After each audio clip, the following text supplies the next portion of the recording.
Shoreline event promised during Tarkov TV has arrived, and it looks very much like it's the lead-in to Icebreaker. The event now is called Full Speed Ahead and is one of the more difficult events we've seen in a while, but it does come with an achievement and you don't have to really worry that much. We'll walk you through the 4 tasks to get there and provide some tips to help you get it done a little bit easier than most everybody else. Now, the high points of this event are pretty straightforward. Rogues are spawning on Shoreline and Reserve, as well as new places on Lighthouse that they don't normally spawn outside of the water treatment plant. The Goons are also on Shoreline 100% of the time. Complete the 4 tasks that you get from Peacekeeper and you get an achievement. And the event is scheduled to end on the 21st. Now, on Shoreline, pretty straightforward. The rogues are going to spawn anywhere along the beach. So anywhere from where Terminal is over here, all the way over to the tunnel, which is behind my chair here. They can spawn anywhere along the beach there. And they can spawn up at weather. They do spawn up here. We've run into them a couple of times. Like literally we spawn here, run up there, and they're there already. They didn't chase somebody up there. On top of that, the Goons spawn at the gas station. At least that's where it is as of now. So that's Shoreline for you. Now, for Reserve, it's a little bit more simple. They spawn in the vicinity of the K buildings, essentially, but all the way over as well in Rook, or where the train building comes in. And I've seen them patrol even as far out here as to Bishop. It might have been because they chase people, but basically, if you're in sight range of the K buildings, the rogues can be around there. Now, for Lighthouse, they can spawn as they normally always do in the water treatment plant. You won't notice them any different. They'll be there, but they don't always spawn there. I think they've got 3 spawns essentially, and I think they spawn in 2 of the 3. That might need more investigation, but we did see raids where they were not at the Lighthouse at all, or at the water treatment plant at all. They can also spawn at the chalets, so that area is a hot area for the rogues as well. And then down at the landing stage, which is this sunken house down here on the beach over by Lighthouse, they can spawn down there as well. They're in varied size packs. I mean, think anywhere from 3 to 6, and they're beefy to fight. They're tough, just like they are anywhere else. So that's where the rogues are now, along with the Goons being on Shoreline. Now, the first task opens up here with no smoke without fire.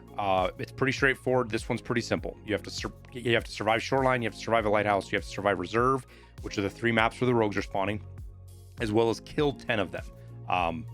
Nothing crazier than that. The only thing is, keep in mind that transits do not count for survives on this task.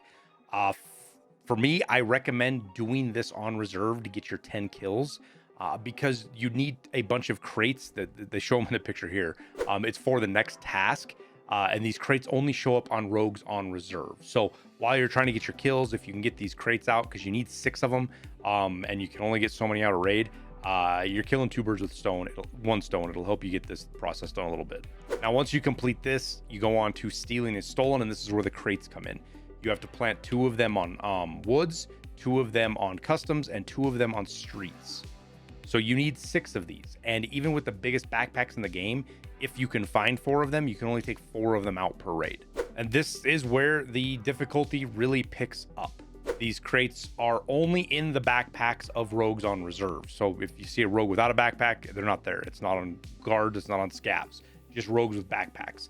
They are a 3x3 and they weigh 8 kilos apiece. Now, you don't have to get them on your PMC. You can go to Reserve as a scav and get, if you have a big enough bag to get 2 out, great, but get 1 out on your scav. Great way to go about it if you're struggling on your PMC to get some. But planting these is where the huge risk side of this task and the pain of this task comes in. First, you can't stick them in your secure container. So if you die, you lose them. Second, once the crates leave Reserve, they disappear when you die. They're kind of one of those items, like if you have, I'm trying to think of some other specific items, but they're items that you have on your character that if you die, they're gone, like a tank battery or something like that you didn't find in raid. So even if you kill a player, let's say on woods, it's trying to plant them, you can't loot them off of them.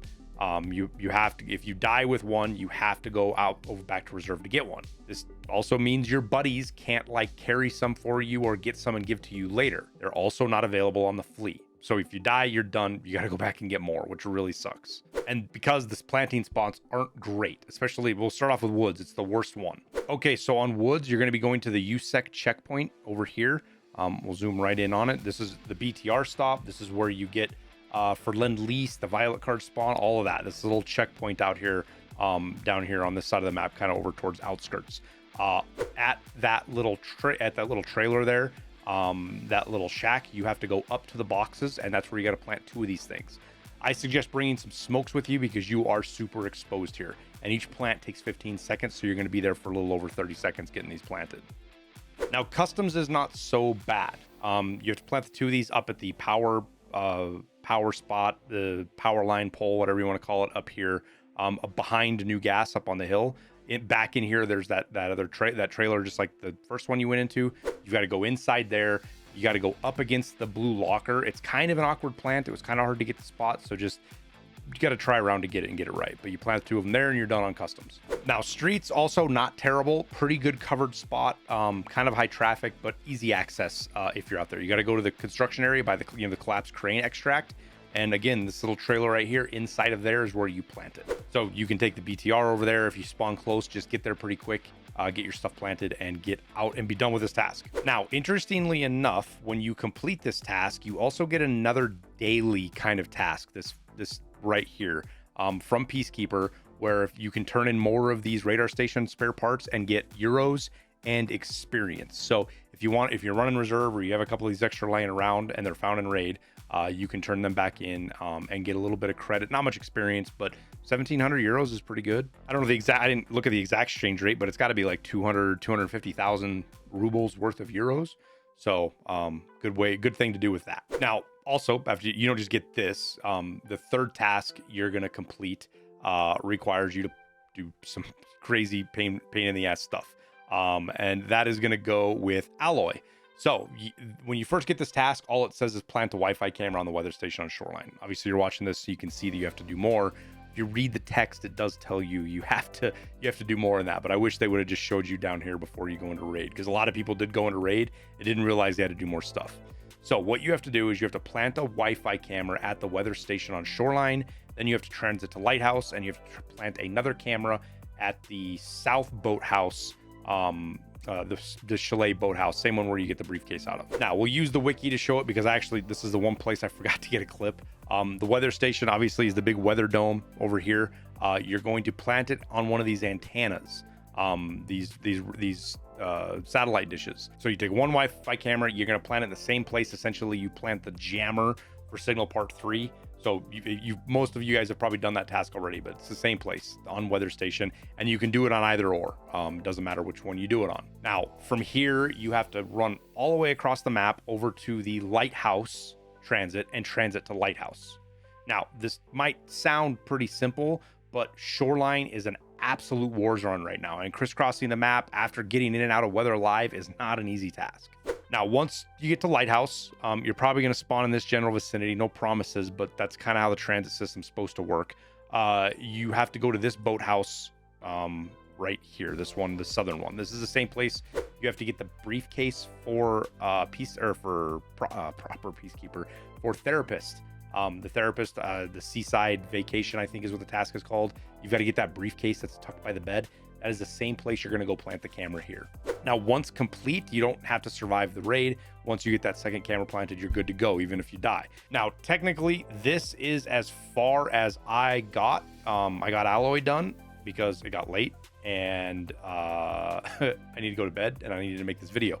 So I didn't get Mayday done. Liston did get it done, though. For you guys that don't know, Liston's a guy I play a lot with. He got this done, and this gives you the achievement. You have to kill 14 rogues, which is the pretty easy part, but you do need to hand over found and raid. Not found and raid. You have to hand over the found rogue intel. This can only be getting off night, and night is at gas station on Shoreline. So this is why Shoreline is a war zone, because more than half the map, at least from what we saw, is rushing to gas to be the first one to get to night and kill him and get the document. So it's a sweaty map right now, and it's tough. So keep that in mind. That is what's crazy about this. But once you get this done, you're done.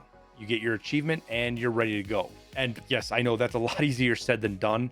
But it is pretty straightforward in the description side of things. Getting it done is a little bit more difficult. I spent about 4 hours today getting to this point, and we did have some bad luck on a couple of our runs getting out, but 4 hours we got her done. I think it's going to get easier as time goes on. I could be really wrong about that, but as more people get it done and people get spread out, people won't be piled on so hard for this. it'll be a lot better, easier, but you only have till the 21st to get it done. Now, this is most certainly leading to Icebreaker. The lore based around all of this states that the rogues are basically looking for some kind of facility in the Gulf. This whole process is trying to get them figuring out their tools that they're going to do it with. And whatever this facility is, it might be a boat, it might be an island. It's a boat. We know it's a boat, right? It's still inside the blockade perimeter of Tarkov, inside the Gulf. So as we find out more about this, and the rogues are trying to get out there as well, that's what it's all about. Now, I don't think this task or achievement are going to be a requirement to get to Icebreaker. I think this is just a way they're using it to hype up and get ready for the event, and lay the groundwork for the deeper lore for the Icebreaker event itself. Now, we don't have a date yet for Icebreaker. They didn't say anything, but saying the 21st is probably a pretty good guess, considering that's when this event ends. But it could also be further away as well. But that's the full event for now. There could be more stuff down the line before Icebreaker. I say this because Peacekeeper says when you finish this task here, this Mayday task, he says, if you want to get to the bottom of this, I suggest you stay active and not tucked away in your hideout. So it kind of leads to more is coming, but that could just be the Icebreaker and not more of this. I don't know. But we'll keep you guys posted. Either way, if more tasks show up or more stuff comes up, as always, we'll do videos, keep you guys posted so you know what's going on. But we'll wrap her up there. As always, thank you guys for watching. Good luck in your raids, and we'll see you in Tarkov.